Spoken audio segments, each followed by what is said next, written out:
afternoon. We have a lot of news today, and I have quite a few announcements for you, so let's get to it. First, on behalf of the President and the White House, we express our deepest condolences to the family of New York police officer Islam, who made the ultimate sacrifice in defense of his fellow New Yorkers. As the funeral services are held in New York City today, everyone at the White House is keeping the officer's family, friends, and fellow NYPD law enforcement officers in our thoughts and prayers. The President has always, and will always, proudly stand with our men and women in blue. May God bless Officer Islam and the other individuals who were tragically killed in this senseless act of violence. In other news, President Trump's working visit to Scotland was a huge success. In less than 48 hours, President Trump brokered the biggest, most impactful trade deal in history and prevented a war in Asia for the second time since he took office. We have never had a president who wields the full power of the United States to negotiate good deals for our country and its people like President Trump. This is what maximum leverage looks like. On the peace front, President Trump helped deliver an immediate and unconditional ceasefire between Thailand and Cambodia. The two countries were engaged in a deadly conflict that had displaced more than 300,000 people until President Trump stepped in to put an end to it. The president spoke directly on the phone with the acting Prime Minister of Thailand and the Prime Minister of Cambodia to inform both leaders that unless they brought their conflict to an end, there would be no trade discussions or agreements with the United States. Almost immediately afterward, a peace was brokered that will save thousands of lives and allowed for trade negotiations with these countries to resume, and they have. The president has now ended conflicts between Thailand and Cambodia, Israel and Iran, Rwanda and the Democratic Republic of the Congo, India and Pakistan, Serbia and Kosovo, and Egypt and Ethiopia. This means President Trump has brokered, on average, about one peace deal or ceasefire per month during his 6 months in office. It's well past time that President Trump was awarded the Nobel Peace Prize. I know the topic of Israel is on everyone's mind. I have an update from Special Envoy Steve Witkoff, who I got off the phone with this morning. Special Envoy Witkoff and Ambassador Huckabee had a very productive meeting with Prime Minister Netanyahu and other officials today in Israel on the topic of delivering much-needed food and aid to Gaza. President Trump is a humanitarian with a big heart, and that's why he sent Special Envoy Witkoff to the region in an effort to save lives and end this crisis. Tomorrow, Special Envoy Witkoff and Ambassador Huckabee will be traveling into Gaza to inspect the current distribution sites and secure a plan to deliver more food and meet with local Gazans to hear firsthand about this dire situation on the ground. The special envoy and the ambassador will brief the president immediately after their visit to approve a final plan for food and aid distribution into the region, and we will provide more details for all of you once that plan is approved and agreed on by the President of the United States. On the trade front, the president secured a historic trade agreement with the European Union that puts America first and fundamentally strengthens the economic relationship between the two largest economies in the world. This deal delivers on two of President Trump's core promises on trade, supercharging America's manufacturing capacity and opening up foreign market access to American businesses. The deal guarantees that American businesses will have unprecedented levels of access to the European Union markets to export our American-made goods. Also, as part of this agreement, the EU will purchase $750 billion in U.S. energy to strengthen our energy dominance, reduce European reliance on adversarial sources, and narrow our trade deficit with the EU. The EU will also make new investments of $60 billion in the United States, in addition to the more than $100 billion the EU companies already invest in the U.S. every year. All of these massive purchases and investments will happen by the end of 2028. What we are watching is President Trump rebuilding the greatest economy in the history of the world and simultaneously proving the so-called economic experts wrong at every turn. Media pundits said a trade deal with the EU this monumental and beneficial to America would be impossible, but President Trump made it happen. The so-called economic experts repeatedly said that the American economy would be in a recession this summer. Well, summer is here, it's almost over, and that recession does not exist. Yesterday, in fact, real GDP growth in the second quarter increased at a 3.0% annual rate, significantly above expectations. President Trump's America First policies are driving economic growth, as he always said they would. And this growth is being driven by the private sector, not the government. Federal government spending fell for a second straight quarter, while real business fixed investment rose by nearly 2% following its first quarter surge.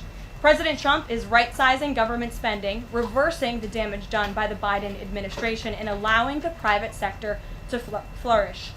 The same so-called experts claimed that President Trump's tariffs would spike inflation and hurt American consumers. But consumer spending growth just accelerated, and inflation remains right on track. For the past 5 straight months, core inflation has come in below market expectation and remains in line with the Fed's 2% inflation target. Meanwhile, customs and tariff revenues have already totaled more than $150 billion since President Trump took office, leading to the first June budget surplus in nearly a decade. Those revenues will skyrocket even further starting tomorrow when new reciprocal tariff rates take effect. President Trump is restoring America's economic sovereignty by reducing our reliance on foreign countries, boosting investment in the U.S. to the tune of trillions of dollars, and creating hundreds of thousands of high-paying jobs for the American people. With America finally put first on trade and the largest middle-class tax cuts in history and other pro-growth provisions of the One Big Beautiful Bill beginning to take effect, the American economy will boom like never before over the course of the next 3.5 years, thanks to the president's vision. Finally, as you all know, the president signed an executive order earlier this year to solve the problem of exorbitant pharmaceutical pricing.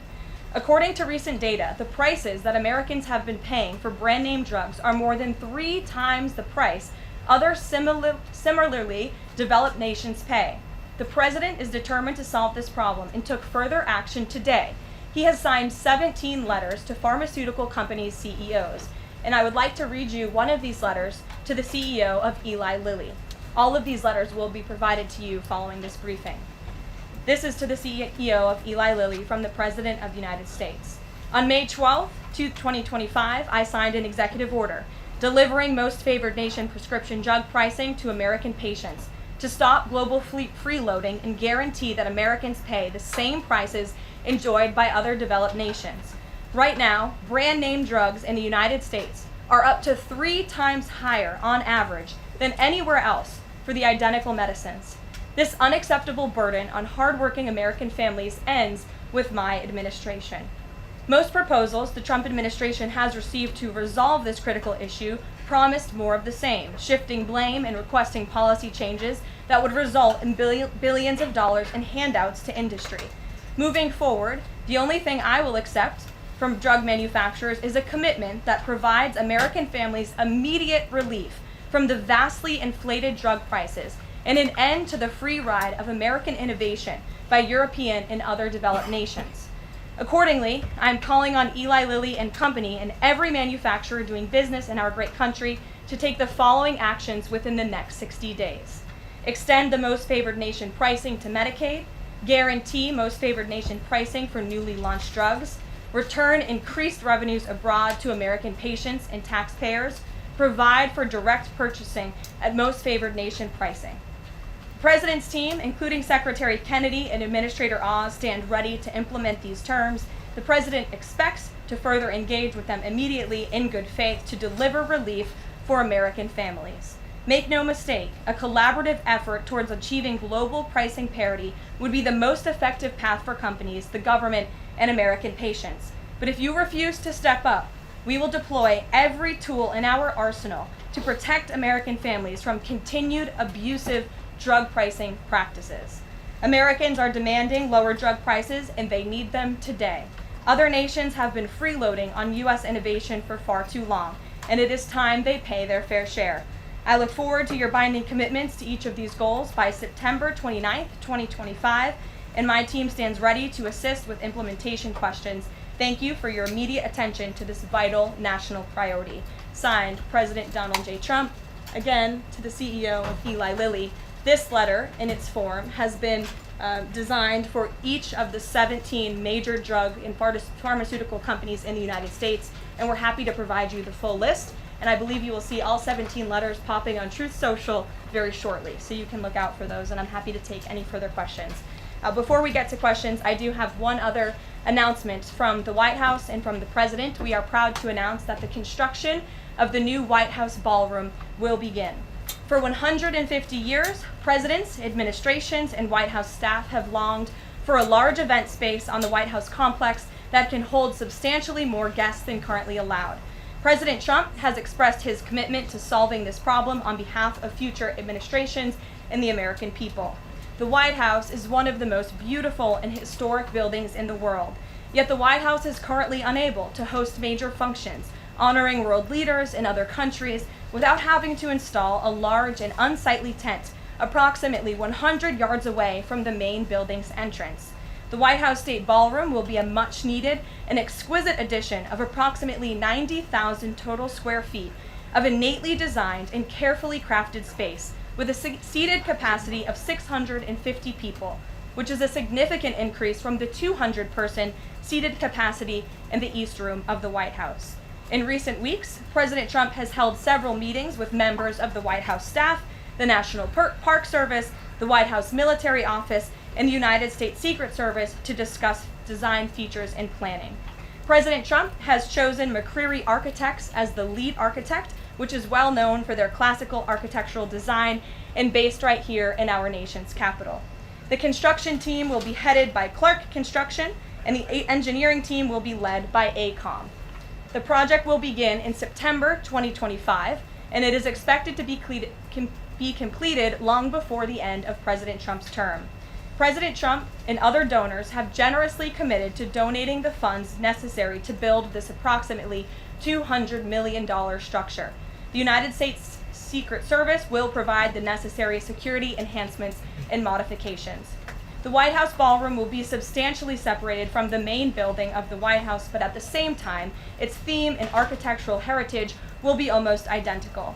The site of the new ballroom will be where the small, heavily changed and reconstructed East Wing currently sits. The East Wing was constructed in 1902 and has been renovated and changed many times, with a second story added in 1942. White House Chief of Staff Susie Wiles has provided the following statement. President Trump is a builder at heart and has an extraordinary eye for detail. The President and the Trump White House are fully committed to working with the appropriate organizations to preserve the special history of the White House while building a beautiful ballroom that can be enjoyed by future administrations and generations of Americans to come. In the White House, we will continue to provide the American public and all of you in the press with updates on this project at whitehouse.gov/visit. And if you go there shortly, you will be able to see renderings and visuals of what this ballroom will look like, both the exterior and the interior. I have provided some photos for all of you in the room today.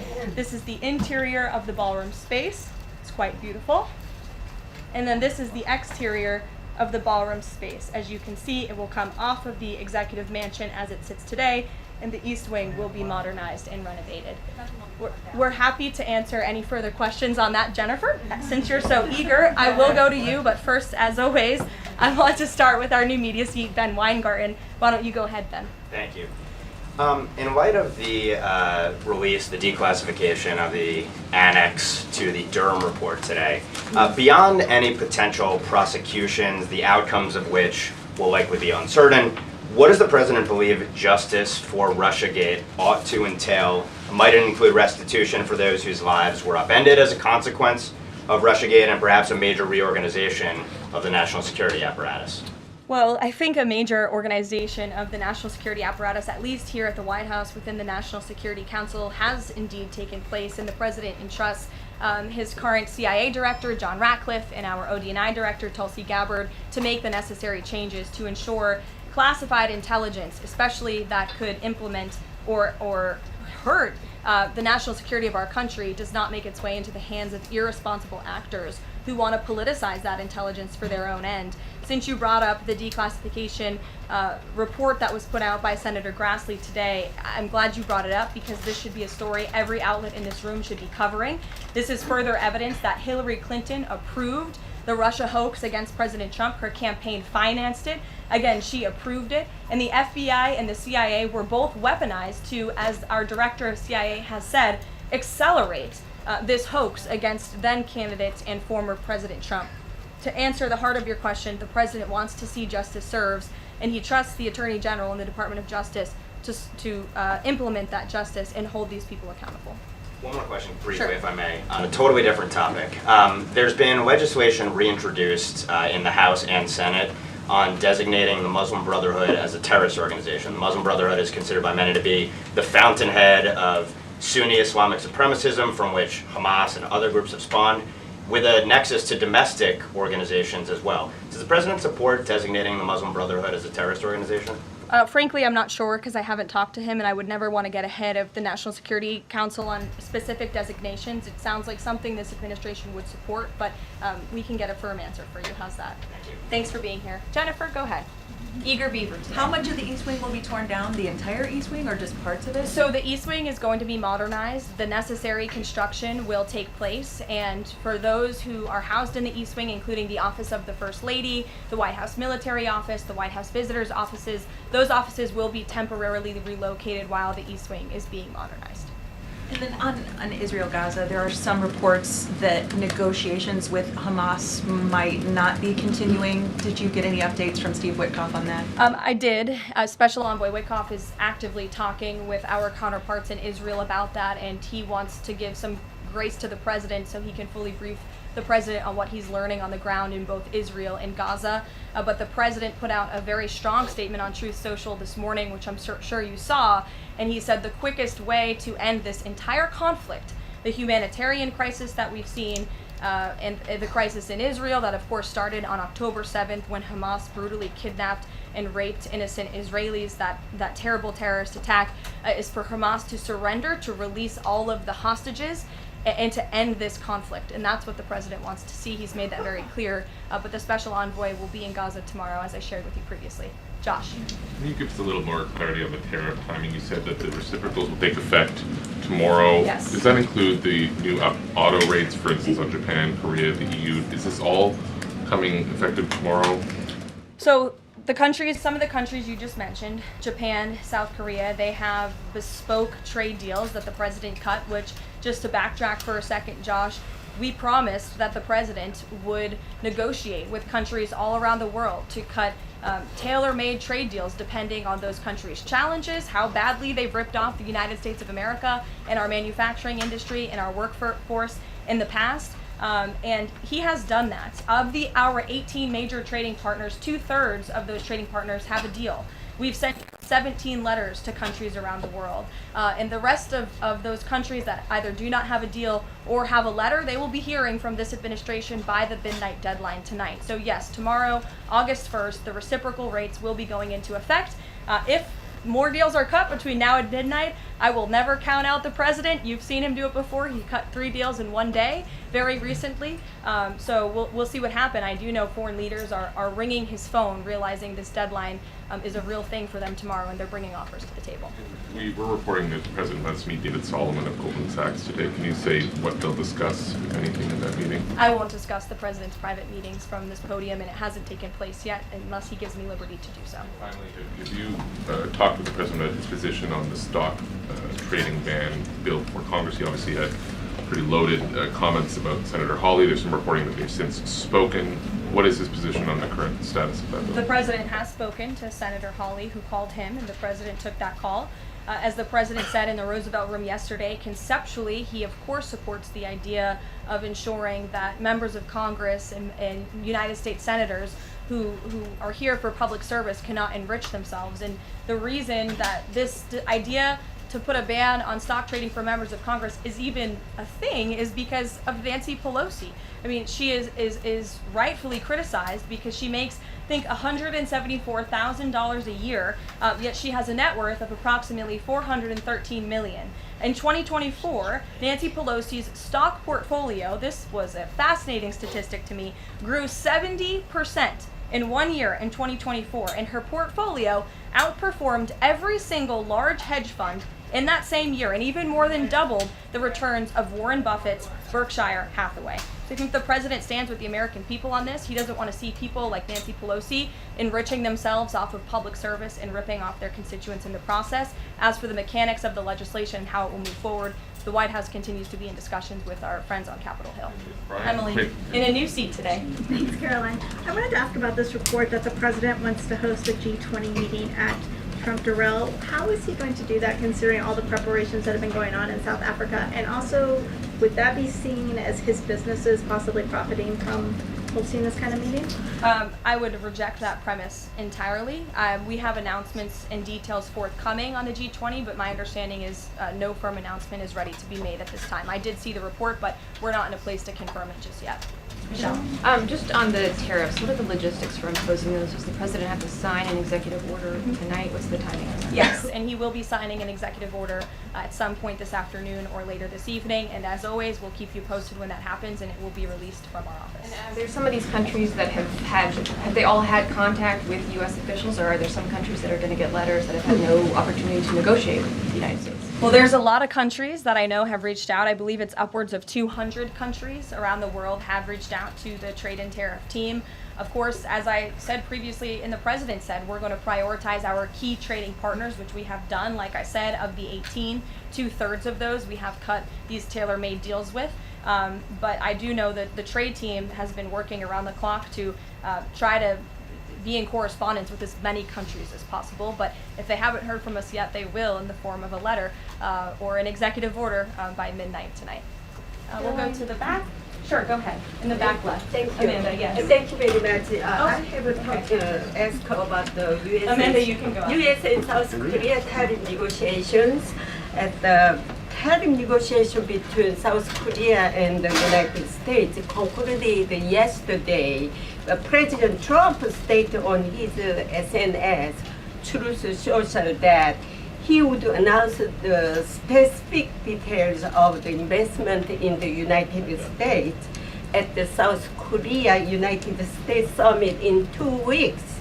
My question is this tariff negotiation a final agreement, or is further negotiation necessary? Well, yes, as you know, the president met with representatives of the Republic of South Korea here at the White House yesterday, and they did, in fact, reach a deal. And South Korea will pay a 15% tariff rate, including 15% on autos, while providing historic market access to American goods like autos and rice.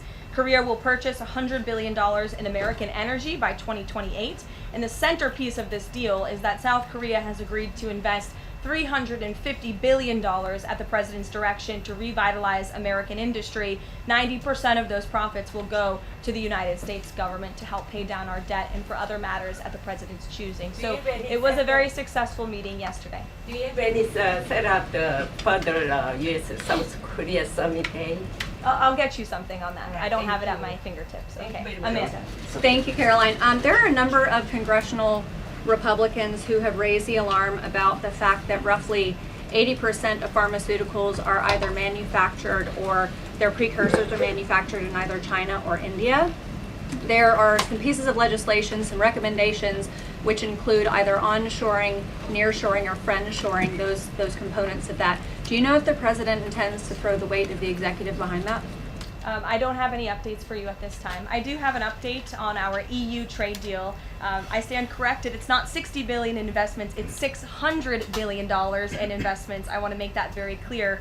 And I personally watched the president behind closed doors with the European president in Scotland negotiating this deal. And he got the most juice out of that squeeze that he could. And he was constantly looking out for America's interests. So I just wanted to clarify that one point. Deanna.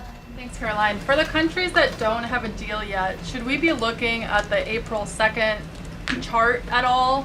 Or is he negotiating and talking about having a set tariff rate, 10%, 20%? Those discussions are taking place with the trade team today, and again, we'll provide further guidance with that executive order once it is signed, and the answer to that question will be in that executive order. Is he looking to provide any more extensions today after his phone call with Mexico? Is there any other conversations like that?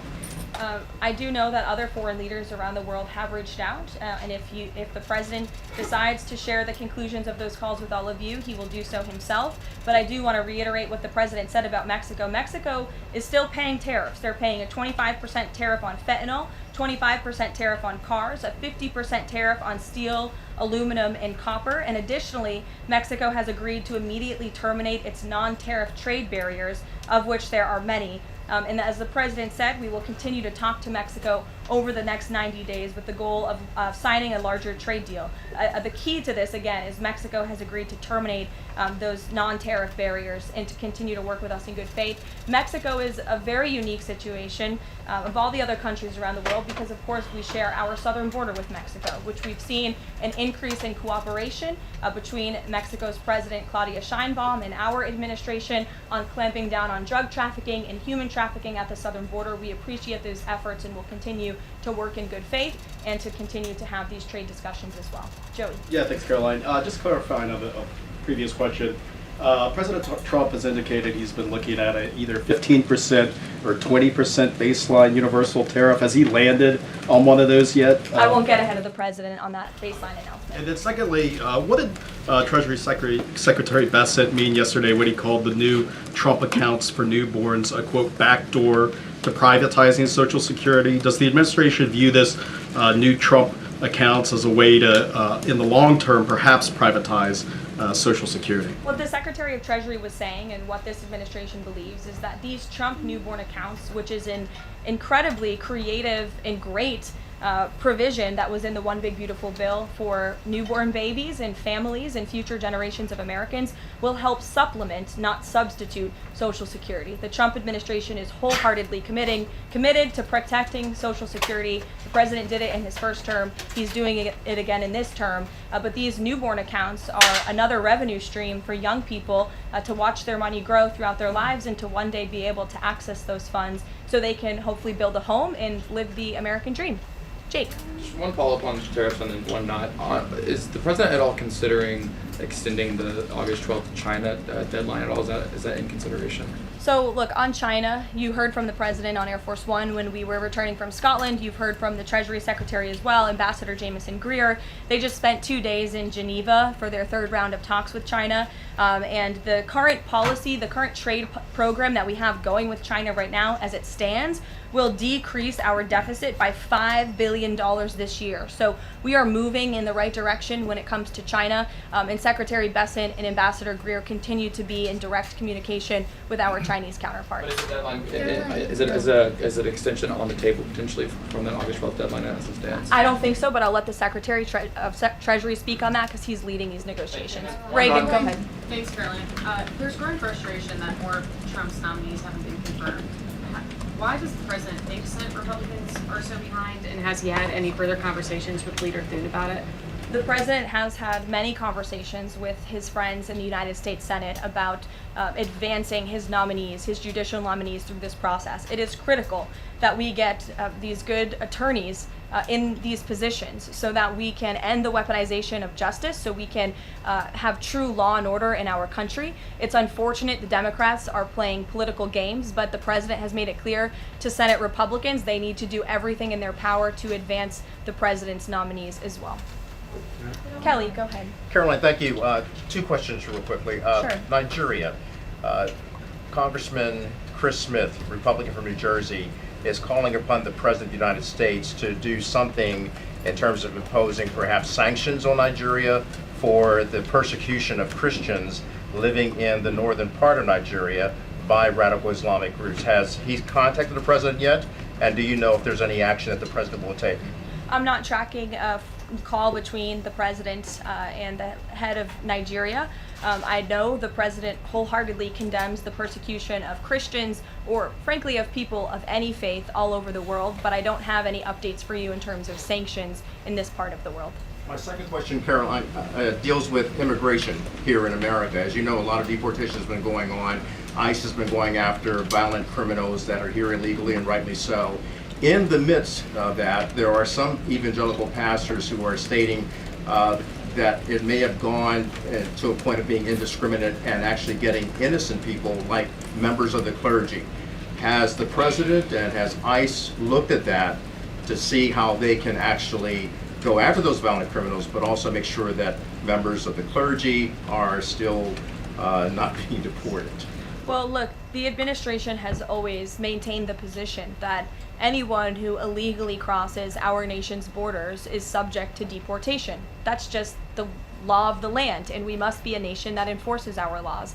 But the priority from ICE, of course, is to deport, detain, arrest, and remove violent illegal aliens and criminals from our country. And they have been doing that at the rate of thousands of illegal violent criminals every single week, especially in Democrat-run sanctuary cities where these illegal violent criminals have been given a safe haven and have essentially been immune from our nation's laws under the previous administration. That's not happening anymore because of this president and Secretary Noem in the Department of Homeland Security, and we are going to be a nation of laws. And as we've said repeatedly, if you came here illegally, you are subject to deportation, but the priority are those public safety threats that we must remove from our communities. Thank you so much, Caroline. Two questions. So what Hamas hardens its position and Israel provides aid? Do you have any new information on the hostages that need aid too? And second question, we heard President Trump criticize President Macron and Prime Minister Starmer for their statement about recognizing a Palestinian state. What is the president's position on recognizing a Palestinian state, and will he recognize Israeli sovereignty in Judea and Samaria? I can answer both of those questions for you. On the second question about a Palestinian state, the president expressed his displeasure and his disagreement with the leaders of France, the United Kingdom, and Canada. He feels as though that's rewarding Hamas at a time where Hamas is the true impediment to a ceasefire and to the release of all of the hostages. So to your first question, the president wants to see all of the hostages released. He cares deeply about this. He has met with many of the former hostages, many of the families of those who have loved ones who are still being held hostage in Gaza. I have met with them too. It is absolutely devastating what these poor people have been through, and the president is always thinking about them, and that's why he's designated his special envoy Steve Witkoff, who's doing a tremendous job to release the hostages and to end this conflict. But the president has always said the last remaining hostages, now there are 20 living hostages in Gaza, will always be the hardest because Hamas is unfortunately using these innocent people as bargaining chips. But nevertheless, we are committed to seeing this come to an end. Elizabeth. Thanks, Caroline. Part of the settlement with Brown prohibits it from performing transgender procedures or prescribing hormone puberty blockers, that type of thing. Will eliminating these types of procedures be a priority for the Trump administration in negotiations with other universities? I can tell you that ending the chemical castration of children in our country is a priority of this administration. We've talked to many of these universities about it, but the president has also taken very strong action to cut off the funding for any medical institution in this country that provides those barbaric procedures. The Brown University agreement, since you brought it up, is yet another win to root out anti-Semitic behavior on our nation's college campuses and unlawful racial discrimination. Brown has agreed to no longer allow unlawful racial discrimination in admissions or university programming. They have agreed to provide access to all relevant data and information to rigorously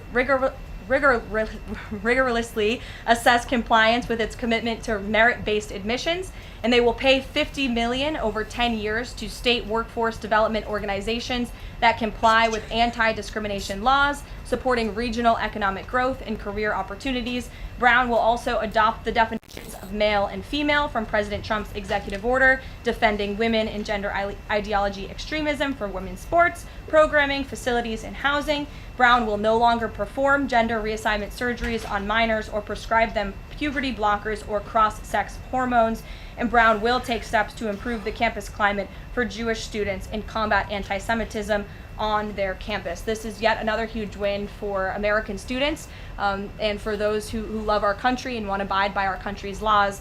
On the topic of defending women from gender ideology extremism and helping women's sports, the president will be signing an executive order at 4 o'clock today with some very famous professional athletes whom I'm sure you all know. And that executive order will be focused on strengthening athletics in our country and making America healthy again. And we are going to re-implement the presidential fitness test in America's schools, which is, I think, something all Americans can get behind. So you'll hear from the president in 2 hours, and we will see you all there. Thank you.